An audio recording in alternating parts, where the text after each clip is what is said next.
मित्रों नमस्कार। आज के करंट अफेयर में बहुत इंपॉर्टेंट क्वेश्चन भरे पड़े हैं, इसलिए करंट अफेयर पूरा जरूर देखना। और साथ में मैं प्रयास हमेशा ये करता रहता हूं कि इस करंट अफेयर के साथ साथ जो थोड़ी बहुत जनरल नॉलेज की चीजें हैं, जो आपका आईक्यू लेवल है, वो भी ऊपर हो जाए।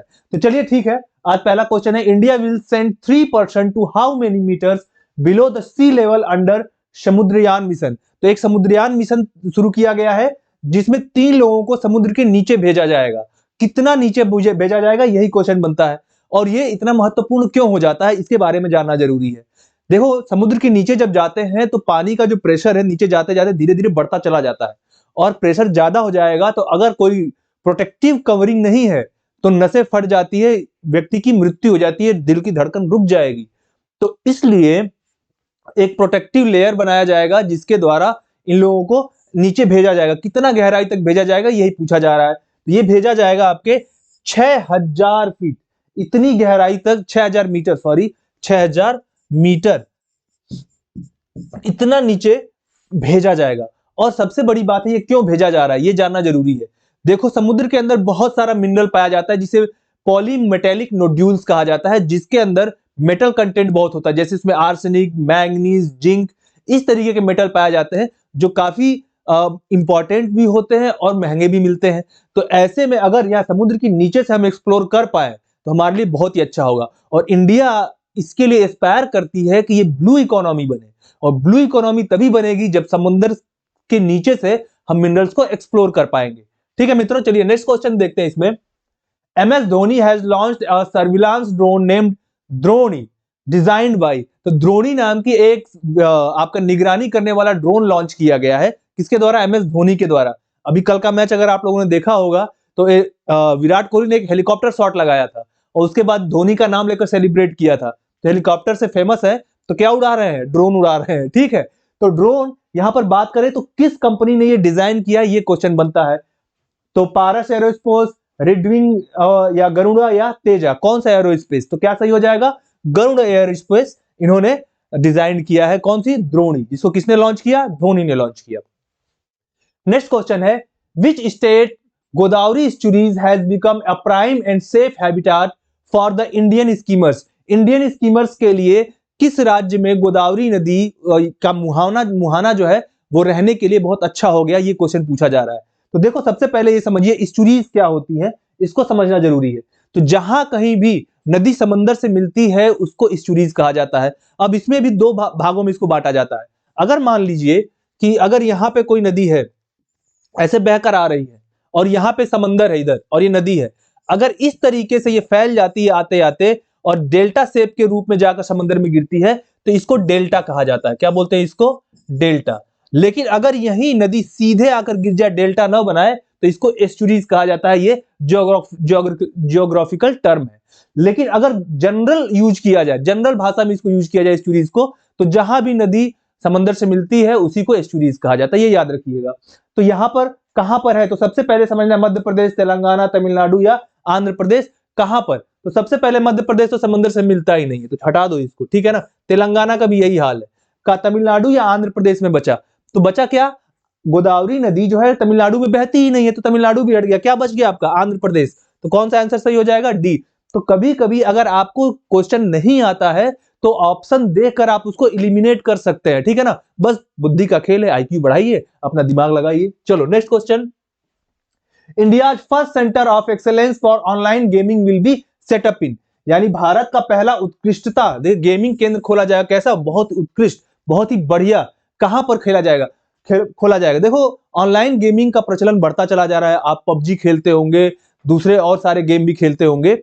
तो इसको किसी दूसरे देश के लोगों ने डिजाइन किया, आप खेलते हैं, इससे पैसा कौन अर्न करना है? दूसरे देश के लोग अर्न कर रहे हैं। अगर यही गेमिंग इंडिया के अंदर डिजाइन हो तो इंडिया में वैसे भी पॉपुलेशन बहुत ज्यादा है और इंडिया के लोग गेम भी खेलने में आगे हैं। तो अगर इंडियन डिजाइंड गेम अगर खेला जाए तो क्या होगा?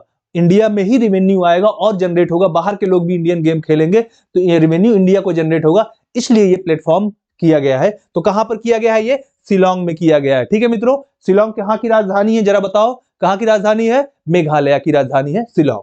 चलो, ministry of petroleum has announced to add what percentage of ethanol in petrol from 1 अप्रैल, 1 अप्रैल से कितना परसेंट इथेनॉल ऐड किया जाएगा, ये आपको क्वेश्चन बनता है, बताना है 15, 17, 20 या 25% में से क्या होगा। तो इससे पहले सबसे पहले समझते हैं कि इथेनॉल होता क्या है। तो देखो जिसके पीछे ऑल लगा होता है वो अल्कोहल होता है, ठीक है ना।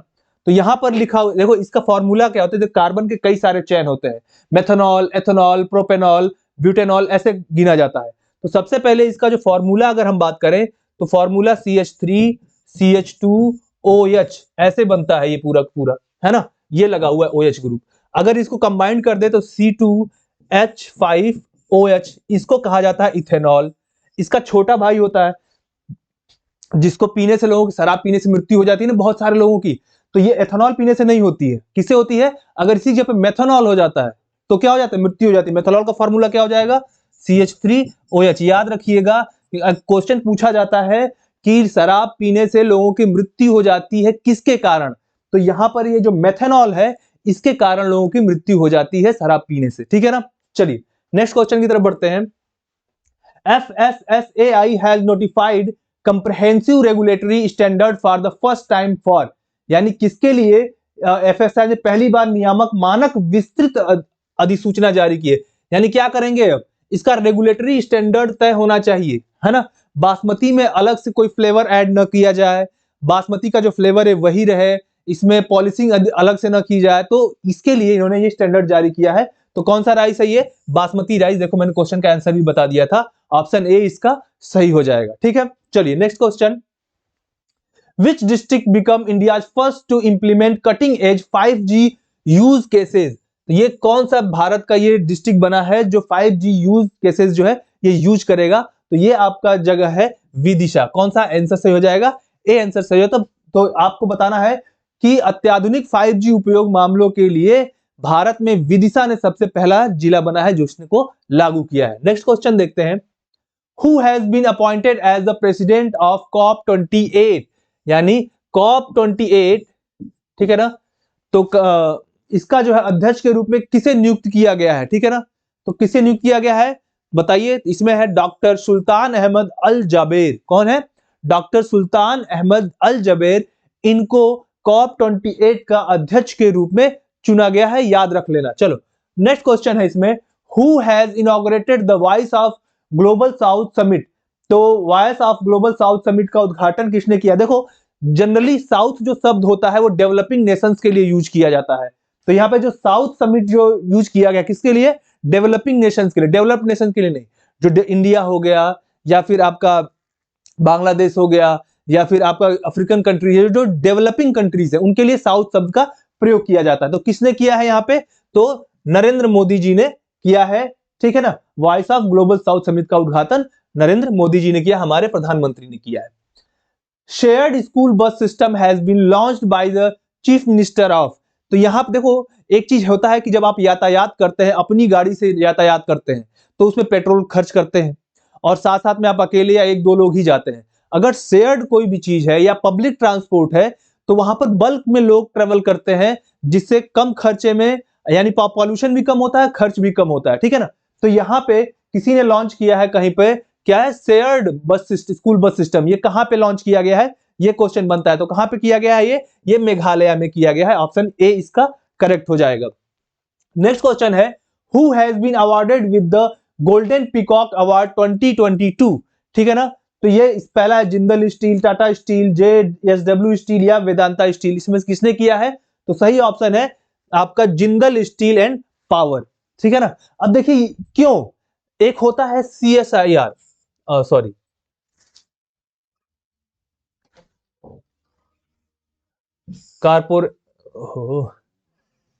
कारपोरेट सोशल रिस्पॉन्सिबिलिटी, CSR, फिर से यहां लिख दे रहा हूं CSR।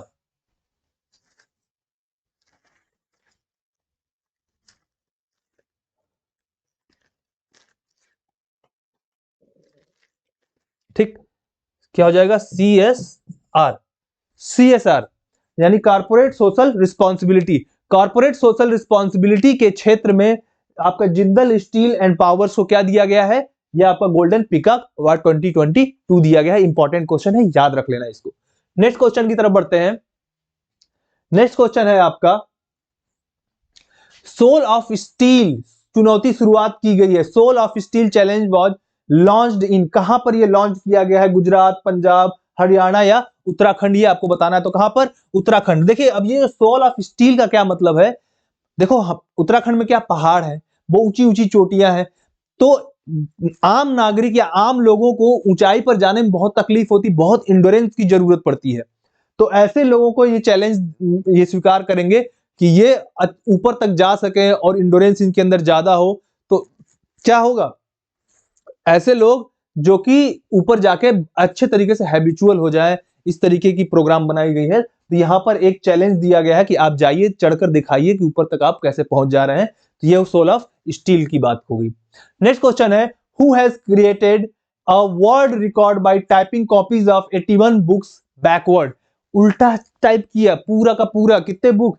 81 बुक। किसने किया है ये है माइकल सेंटाग्लिया। क्या नाम है? माइकल सेंटाग्लिया, इन्होंने किया है।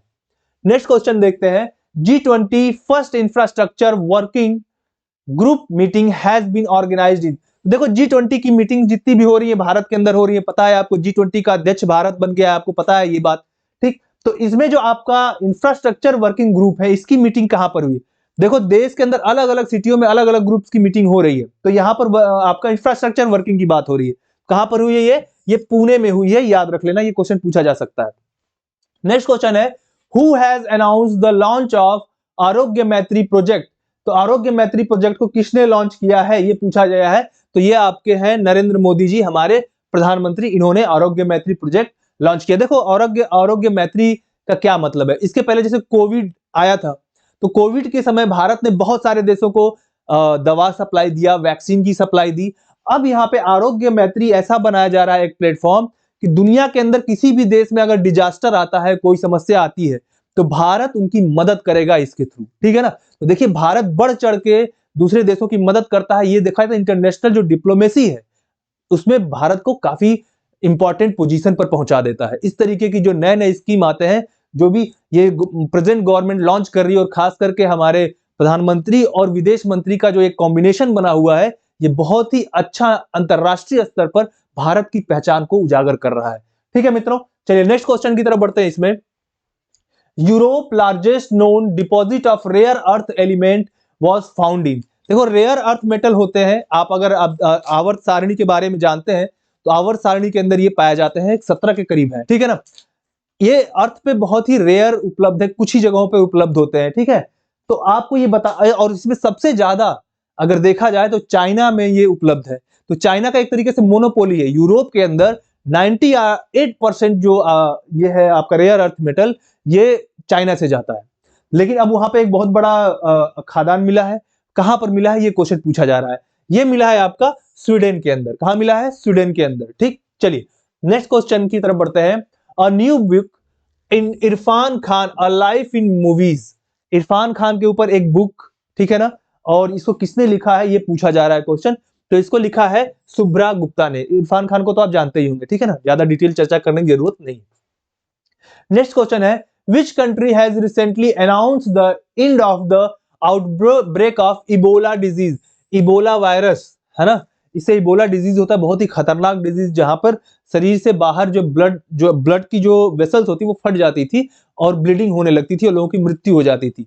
तो अब इबोला से फ्री होने का एक किसी देश ने जो है ये अनाउंसमेंट किया है। तो किसने किया है? तो उसका नाम है युगांडा। ये ऑप्शन बी इसका करेक्ट हो जाए। तो युगांडा ने बोला है कि अब वो इबोला से फ्री हो चुका है। देखो ये ज्यादातर अफ्रीकन कंट्रीज में, कांगो के आसपास का जो एरिया है, उन कंट्रीज में ये फैला हुआ है, ठीक है ना। अब ये धीरे धीरे क्या, देखो इंडेमिक एक तरीके का है। देखो एक पेंडेमिक होता है जो पूरे दुनिया के अंदर फैल जाता है, जैसे आपका कोरोना वायरस था, उसको पेंडेमिक कहा जाता है। इंडेमिक जो किसी एक क्षेत्र के अंदर ही पसरा होता है, तो ये इंडेमिक एक तरीके का इबोला डिजीज था, लेकिन बहुत ही खतरनाक था, ठीक है ना। तो ये युगांडा ने कहा है कि उन्होंने इससे मुक्ति पा ली है, ठीक है।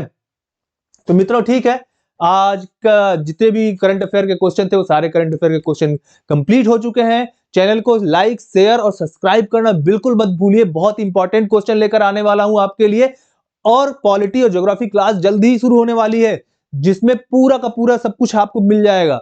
और इसके बाद आप बड़े आसानी से प्रीलिम्स क्रैक कर पाएंगे, और साथ में अगर जुड़े हैं तो मेंस के लिए भी आपको मैं प्रिपेयर करूंगा। तो आज के लिए इतना ही मित्रों, धन्यवाद, जय हिंद।